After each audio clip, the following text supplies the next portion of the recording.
Good afternoon, everybody, and welcome back to the Celtic Way YouTube page, X page, and Facebook page. My name is Ryan McGinley. Today, I'm delighted, as always, to be joined by Tony Haggerty, live from Fir Park, where it's Motherwell versus Celtic. 3 o'clock kickoff, just under an hour to go until kickoff. I'll just name out the team, Tony.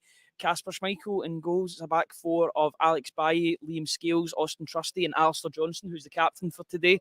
A midfield trio, a very different midfield trio of Luke McCowan, Paulo Bernardo, and Rio Hatate, and a front three of Daizen Maeda, Kyogo Furuhashi, and James Forrest. The subs this afternoon are Sinisalo, Taylor, Palma, Ida, Kuhn, Yang, Carter Vickers, Engels, and Ralston. Tony, first of all, what's your first thoughts on that team? No McGregor, no Nicholas Kuhn, plenty of changes. Let's see how it works. I think that's the definition of rest and recuperation for some, and rotation, isn't it? That's immediately what jumped out at you. The skipper being absent, but also Luke McCowan earning his first start. Really delighted to see that. Paulo Bernardo back in. Yeah, I mean, it is rotation, but that's why Celtic have got a big squad. You just hope the guys that have been picked today can go out and earn the result. Kyogo back in for Adam Ida. In our predicted 11s, we gave Adam Ida a nod, but I'm not annoyed with that. I'm not angry at that. I'm quite happy with that. So either or would have been fine for me up front. No Nicholas Kuhn either. Just hoping that he's not on the bench, so yeah, he's just getting rested. So I'm just hoping that nothing more telling there, and hoping there's nothing more telling with Callum McGregor. Yeah, absolutely, because he's so important. Although, if there's 2 games that you wouldn't mind him missing ahead of the Aberdeen game, the big game next week in the League Cup semi-final, respectfully, it would be Motherwell and Dundee. One being the fact that we know that McCowan can play for Dundee, so he can probably play against them as well. Delighted to see him in the starting lineup. I think he's the main talking point for me today, because I think he's brought that oomph off the bench that Celtic have needed in games, being that sort of metronome, that secondary metronome that comes off the bench and then controls the tempo. Obviously get that goal against Hearts at home in one of his first games for the club. He gets his start today, not before time, if you ask me. I think he's been deserving of this for a couple of weeks now, and he's getting his chance today. Let's hope that he grabs it with both hands and really grasps this opportunity. Yeah, big stage for McCowan today, and the managers alluded to players and saying that Celtic's not the end game for some players. Talking about likes of Hatate possibly and Bernardo, but for McCowan, you like to think this is his end game. So his Celtic career kind of starts in earnest today. His first start, really a great chance to grab the initiative, seize the opportunity, make an impression, and I think that's exactly what he'll do, because we've spoken enough about his cameo roles that he's played, Ryan, and what he's brought to the table. I just want to see him grab the game by the scruff of the neck today and be a man of the match. Yeah, I mean, he's played at this ground before for Dundee, maybe even a bigger presence at Dundee, considering he was the captain. But it's a real opportunity for him today. 26 years old, his first start for Celtic, something he's probably been dreaming of his whole life, to play for Celtic. He's getting that opportunity today, but he's not just a competition winner or one of these people that's made it lucky or got it just for the sake of it. He's got there through merit and from being a fantastic player for Dundee, so much so that Brendan Rodgers signed him on deadline day. Had the chance to go to Hibs, instead he waited it out. He waited and seen if that, and he was waiting to see if that move to Celtic would materialise, as any Celtic supporter would do. If that opportunity is there, you'll wait it out for that move. It came, and now he's here, and he's come full circle, and he's going to be starting for Celtic today. Ryan, this boy's done the hard yards. This is a reward for all those times when he played for Ayr United, he played for Dundee, dreaming of this moment. Yep. And his family will be here today, and they'll be so proud. And you just want him to have a performance to match, and hope that it's everything that he ever dreamed it would be. And he is a Celtic supporter. The Celtic supporters, adore him now. They adored him for the moment he walked out the tunnel and just sort of went, wow. And that was with nobody in the stadium. And then he scored against Hearts on his first game. And everybody was, in raptures about him. So, as I say, the world is this guy's oyster now. Certainly Scottish football's his oyster and what he can do with Celtic. And hopefully, as he's moving forward, he'll get more appearances in Europe too. But this boy's here. He wants to make an impression. He wants to be, and I said it very early when they signed him. This guy is your heir apparent to Callum McGregor, because you need that Scottish contingent in your team, Ryan. I really do think so, and I think this is the guy who you can, Celtic might turn to for the armband when Callum Callum eventually hangs up his boots, because this boy's 26, he's got a good few years left in him, Ryan, and you bet he'll want to finish his career at Celtic. He will finish his career at Celtic, and hopefully that's Celtic going to get him at his peak years, and it's a win-win for everybody, I think. Certainly is. From one player that's deserving of a spot in the midfield to another player that's deserving of a spot in this midfield today, Paulo Bernardo. Now, Tony, you were at Bergamo on Wednesday. Happy to have you back, by the way. Good to have you back in Scotland, safe and well.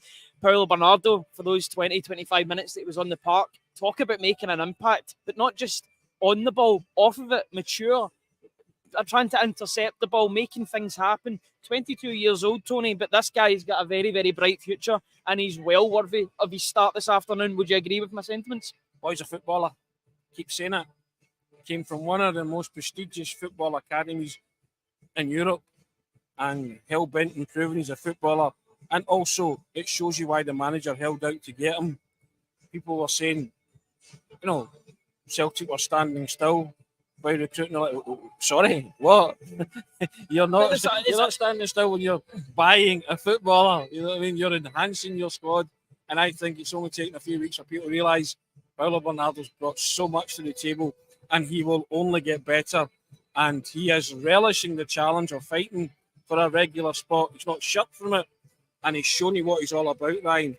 He can do the hard yards, the dirty work, but this guy can play football, and he can score belters as well, which everybody loves about him too. He only scores belters, to be honest. I've yet to see him score a tap-in for Celtic, apart from maybe that ugly goal that he scored at Dundee when he broke his his first goal. But that's it. Since then, he's just been scoring bangers, basically.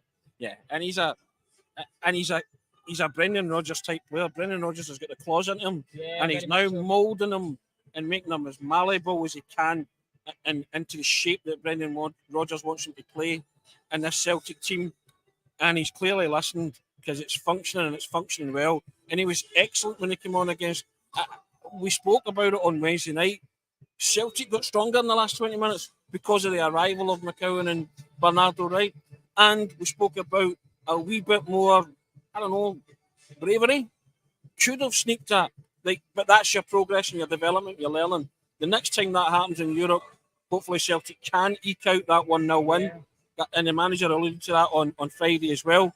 I like that's the attitude as well that's coming out of Wednesday. The fact that they were happy with the point, delighted to restore a bit of pride in Europe, but also they understand that there was a chance for Celtic in that game. Yes, they were under the cosh for large parts of the game, but for the last 20 minutes, Atalanta, I'm not saying that they gave up, but they looked a bit disheartened with the amount of chances that were going begging, and nothing came to them. Just people asking in the comments, who's the captain today? Now, we've got the official team sheet. You may have seen me fidgeting a minute ago trying to get it the right side. But Alistair Johnson, it says, is the captain today. Wow.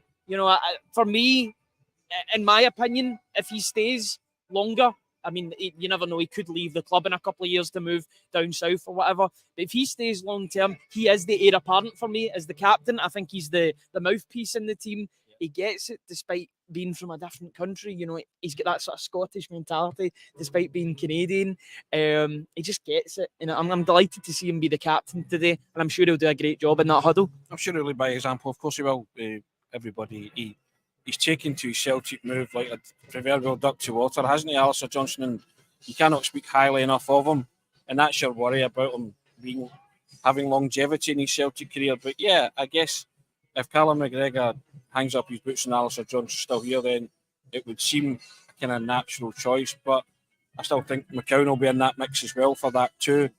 We shall see that. But going back to what you were talking about in terms of Wednesday night, what I enjoyed about Wednesday night was the fact that Celtic were pleased, delighted and happy with the point, but it wasn't a cause for over-celebration, because they could have won that football match. And I think that's what those guys now are having instilled into them and drummed into them, that on matches like that, when it's tight, one chance can make the difference, one clear-cut chance. And that's the next thing that Celtic need to do, to go away from home and, as I said there, eke out a 1-0, a narrow squeak of victory. And Celtic were happy with the point, consider what happened in match day 2, and the improvement was vast. It was night and day from both performances. So we'll take that, we'll move on. But yeah, in terms of today, I've no qualms about Alistair Johnson leading the troops today, and I've no qualms about that team being able to, get a victory and get back on, as I said, the domestic saddle, domestic horse, call it what you will, but I fancy Celtic strongly today, I really do. 660 people watching live before the game. Now, I know you're spoiled for choice with pre-match content, but I'd like to thank each and every one of you for choosing us, for getting on the show. Get your comments in, get your score predictions in, and I'll try and read out as many as I can. If you want to support us just that little bit more, why not press that subscribe button? Completely free, and you'll get notified when we go live with pre-match, post-match, morning briefings, exclusive videos, etc., etc. Anything that you can think of, it'll be on the Celtic way. If you want to support us just that little bit more as well, then you can support our work by joining our YouTube members channel. Just £2.99 a month will get you early video access, priority comments, and exclusive members chat function. Get involved, press that join button, and become a member on the Celtic way. Now, I'm just waiting on some predictions to come through, but until then, yeah, we've got them already. I'll let more come in before reading them out, and then we'll get a whole raft of them. From talking about players that are on the pitch to players that aren't on the pitch but are on the bench today, which is good. You look at how strong that bench is, Tony, for players that can come on and make a difference. You've got £11 million man, Arne Engels, who I think's been saved from himself today. He's had a couple of really poor on-the-ball performances. Still was pretty good off of it, looking at the stats, but that only tells you 50-50. Greg Taylor's on the bench. Cameron Carter-Vickers is on the bench. So there's options now if Celtic need them to come off. Even Yang, Ida, Palma, etc. So there's players there that have done it before at this ground that are on the bench today that can come on if required and if needed. You've got match changers and match winners on that bench there, Ryan. It's very strong, isn't it? And then you've got the likes of Greg Taylor and Cameron Carter-Vickers, who we might want to see get some minutes just to show that they're back. They're definitely back. The manager always talks about being on the grass. I'd like to see them get on the grass today and just get back in the groove. So that'd be great. But I look at that, Lewis, Palma, Adamida, Kuhn and Yang. They are four guys that you can bring on, that would frighten the Motherwell defence even if all four started. And then, of course, you've got 11 million man Arne Engels. Yeah, I agree that Arne Engels has maybe been rotated for his own good, but it's maybe not the worst thing that can happen to him. And the manager clearly had a word with him because he was asked a question about him on Friday, wasn't he? And he launched a staunch defence. I thought that was a great answer from Brendan Rodgers, totally taking him out the firing line. And the thing about it as well is Arne Engels is taking that on board. He'll be listening to that and thinking, okay, and again, I made the point that some of it was criticism, but myself personally, it was more observations than criticism in terms of work rate and application and just, he can produce more because we've seen it and he knows he's got it in his locker and he'll get there. And if he listens to the man at the helm, that's all he has to do. He doesn't need to impress me or you, just needs to impress the man at the helm. And I always say that. So he's done enough clearly to impress the manager, and I think he spoke very highly of him, and he made a lot of salient points, Brendan Rodgers, on Friday about Arne Engels. So we take that on board, and if he has to come on today, then fine, he'll throw him on. But I'd like to think that maybe he can sit this one out, and you can rely on the team to do that. But he won't be sitting on the bench for long, Ryan. No, and I don't think there's any worry about the player whatsoever. It's just a dip. He went up. He had such a great start. But he's dipped ever so slightly. But he's a 21-year-old boy. At the same time, I feel bad saying boy. He's a man. But there's a lot of pressure on his shoulders, and he'll be fine. He'll be totally fine. He's shown more, as Brendan Rodgers said. I'm going to paraphrase him, but he's shown more than enough in his appearances so far to let us know that he's going to be a fantastic player. So I'll take the manager's word on that, to be honest with you. I've got loads of predictions here. Jackie Dillon, a YouTube member, thank you very much. 4-0 to us. Born Celtic, die Celtic, great name. 3-1 to Celtic. Hazel Finn, always in the comments. 3-0 Hatate, first goal scorer. We'll take that. Alan Robertson, 3-1 Celtic. John Milan says 3-0 win for Celtic. Antifa Stark says Kyogo 4-0 at 25-1. I think that's a pretty good bet. Get a couple of quid on that. Gamble responsibly, of course, guys. Ben Clifford says 3-0 to the champions. Cardiff Carroll think we'll score 4 today. Our tails will be up after Wednesday's performance. 2-0 Alan Hughes. T. Gerrard says 4-0. Paul McLean 2-1. 3-2, always changed. Paul McLean took 3-2 to 2-1. I don't know what happened there. 4-0, Jackie. I've already picked that one up. But Tony, yesterday Aberdeen won again. and fair play to them, they left it late against Dundee United. I watched that game, but in the second half they were absolutely dominant against Jim Goodwin. Obviously, Jim Goodwin was the former Aberdeen manager, but Jimmy Tulane got another win on his record. The only blot on his copybook is against Celtic, a game that really they should have lost. But yeah, we need something to sharpen the senses today. That result sharpens the senses. They're not going away for the time being, so you have to match them, stride for stride and measure for measure. So, I don't really care about other teams and what they do, because I always think it's about what Celtic do. So this is very true. Yeah, Dundee and Jim Goodwin did say that the better team won at the end of the day. Dundee United were clinging on for about 20 minutes before Aberdeen scored. So again, as I say, it remains to be seen whether Aberdeen can sustain it. They're doing a remarkable job to have sustained it thus far. But it's all about what Celtic do. Celtic keep winning, then I think it's natural that at some point Aberdeen will hit the buffers, because they don't have the strength and depth of squad that Celtic have. Injuries, suspensions kick in. They're not playing 2 games a week either. Yeah, so all of those are factors, right? I mean, you've witnessed it in the past. That's how normally Celtic eventually stroll away. But what I will say is, you have to say fair play to Aberdeen. They're grinding it out. And I mentioned it before the Celtic game, the Aberdeen game. They're showing Celtic-like tendencies. They're winning late. There's a camaraderie. There's a team spirit there. And long may that continue for them. Jimmy Tuline's also improved players that were there already. That he's brought in players and they've made a difference. Yes, Nielsen, the Finnish boy whose name escapes me. I'll need to actually remember his name. That's a couple of times I've said that. The Finnish boy, the guy out in the wing that's playing really good football at the moment. Get Ambrose that scored yesterday's first goal for Aberdeen. Nicky Devlin, who's got a Scotland call-up. So he's clearly improving players, but it's up to Celtic to bust that bubble on next Saturday. And also, the supporters want a strong challenge. We've got a strong challenge now. So you're going to have to raise your own game, and I'm all for that. Because I keep talking about Celtic having to peak and peak and peak. So if Aberdeen are chasing you all the way, you're going to have to peak more and more. And that can only be a good thing. Because you've got personnel in this Celtic team that's what they want. They want to be at the top of the game. They want to be sharp in every game that they go out and play. No such thing as gimmies. I just don't believe in that. You have to earn the right to beat football teams. And Celtic know that if they're not on it, they can easily come a cropper. Aberdeen are on it now. They are on it. Will they step off it?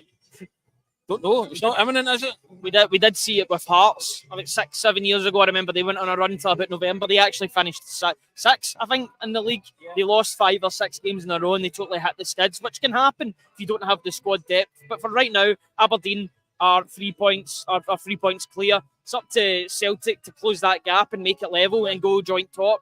It's up to Rangers as well to claw back that gap, because there's pressure on them too as well. They're playing at the same time as Celtic against St Mirren at Ibrox. Now, if they don't get a goal in the opening 20 minutes, it could be a bit of a difficult place to play your football. It's all about Celtic to put those worrying messages to the other teams, such as Aberdeen. No, Aberdeen aren't playing, but to send a message, but also send a message to Rangers, who we do expect to finish second. Like, once they stabilise, you never know in the league. I get that. I totally understand that. But just the way the wages go and the way the budgets go, you expect them to finish second. And it's all about putting the pressure on them again. Let those messages come through to Ibrox and see how they respond. Listen, the message has been sent by Aberdeen yesterday. They're top of the league with 3 points. Yep. Celtic have to win today. Don't forget what's going to happen at Ibrox. Yeah. Celtic have to win today. Get your work head on, your game head on, and win this football match in order to go back joint top with top on goal difference. So that's all that concerns me. What happens in governing elsewhere is other people's concerns. But Aberdeen have threw that gauntlet down.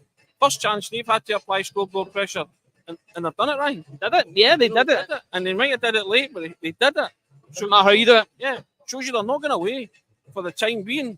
So you have to take that very seriously. You have to treat this match as seriously as you did on Wednesday night and go out and get a result. Yep, and get a result early doors as well and put a bit of style on it too. Because I think Celtic have been missing that domestic performance in recent weeks. I want to see a performance like we did against St Johnstone, and I think the players are on the park this afternoon that can do that today, and the players are on the bench that can come off and really add to the total if required in the second half.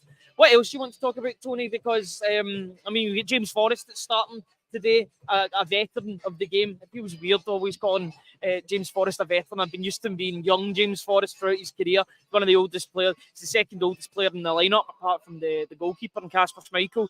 What are you looking for from him today? You're looking for a bit of experience in that position? I just refer to James Forrest as evergreen now, because he is, you could say, evergreen and white. But that's the thing, Ryan. I just trust him. The manager trusts him as well, and he never lets you down. And it's on stages like this where you say to him, right, James, give us an hour, 65 minutes, and see if your player knows that, then you'll go and bust it for that 65 minutes. And he's creative when he can score, and he's got a good record against Motherwell. Likes a goal against Motherwell, usually in cup finals and places like that, Ryan. But I've no qualms about James Forrest. I'm a surprised that he's still going at this age. Yeah, I am. But his levels are terrific, and he's in the team on merit. Yeah, absolutely. Now the pitch is looking in absolutely pristine condition. It's like a bowling green. That'll be absolutely brilliant for a game of football today. I've only, in the two games that I've covered for the Celtic way here, they've both been absolute crackers. Maybe not in terms of the football played, but late drama. You've got the Matt O'Reilly goal in September, just hours after signing his new contract. Then you've got the Adamida equaliser, Adamida late goal, Palma. Palma scored in both games as well. He could be a player that comes off the bench. What are you expecting today as a game in general? You've got Motherwell, who have started really well this season under Stuart Kettlewell. I think a bit of an underrated manager in the league, I've got to say. He did really well to stabilise Motherwell after a difficult middle part of the season last campaign. But they've started well, and they'll be looking to get 3 points at home, won't they? I mean, I know it's against Celtic, but they'll fancy their chances to make something happen. Tell you, I'm looking forward to watching. I think Celtic should be all over him. Lennon Miller. He excites me as a footballer, and as much as I'll be watching Celtic players today, I'll be studying Lennon Miller closely. I just think he's one. I'm sure Celtic are doing their due diligence on Lennon Miller, but he showed a glimpse of what he was capable of in the 3-1 game, and the manager went and spoke to him. Remember, and Lennon Miller said that Brendan Rodgers came over and said to him he did a great game because he set up Blair Spittle for the goal with a brilliant bit of skill. Yeah. So I think it's like everything else. If you're all over Scottish football, you should be looking at these kind of players. Celtic should be looking at these kind of players. So I'm looking forward to that. But what I'm expecting from Celtic today is a totally dominant performance, and I think that's a team that can produce that, and they can win by a few goals. I have to say, that's just my thoughts. Could be wrong on that, but I've got every confidence in that team to produce. Yeah, absolutely. I think we've covered absolutely everything in this team, Tony. So I think we'll leave it at that. 23 minutes in. Thank you very much to everybody that's joined us on today's podcast. We'll try and be live as soon as we can after the game, once the work is done, once the job is finished, hopefully, in Celtic's perspective. And we can go back and talk about hopefully another win in the Scottish Premiership. Thank you to the over 1,000 people that have joined us in this. An absolutely incredible number pre-match. Thank you so much to everybody that's joined us. We're in 4 figures now, and it's absolutely brilliant to see. We'll be back as soon as we can, once the work is done, as I said. Until then, have a really good rest of your afternoon. Fingers crossed Celtic get the result, and we'll speak to you all as soon as we can after the game. Cheers, and we'll speak to you later. Bye-bye.